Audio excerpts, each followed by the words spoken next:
जिल्ह्याच्या प्रतिष्ठेची व शेतकऱ्याची संस्था असलेल्या गोकुळने यंदाच्या श्रावण महिन्यातील वाढीव दूध मागणी लक्षात घेऊन धोरणात्मक निर्णय घेतला आहे. ग्राहकांना अखंड व दर्जेदार दूध पुरवठा सुरू ठेवण्यासाठी 50,000 लिटर दूध बाहेरून खरेदी करण्यास संचालक मंडळाच्या बैठकीत मंजुरी देण्यात आली.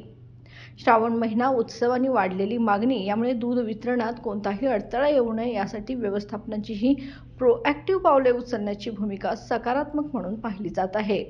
कोल्हापूर जिल्ह्यातील संकलनावर विश्वास असूनही काही तात्पुरत्या मर्यादा व तुटवड्याचा अंदाज लक्षात घेता दूध पुरवठा अखंड ठेवण्याच्या जबाबदारीत गोकुळ कमी पडणार नाही याची खात्री संस्थेने या निर्णयातून दिली आहे. स्थानिक शेतकऱ्यांचे हित लक्षात घेऊनच गोकुळ प्रशासनाने यंदा दूध संकलन वाढवण्यासाठी अनेक उपक्रम आखले असून शेतकऱ्यांना आकर्षित करण्यासाठी दरात सुधारणा, प्रशिक्षण, आधुनिक पद्धतीचा अवलंब यासाठी नवीन पावले उचलण्याचेही संकेत मिळाले आहेत.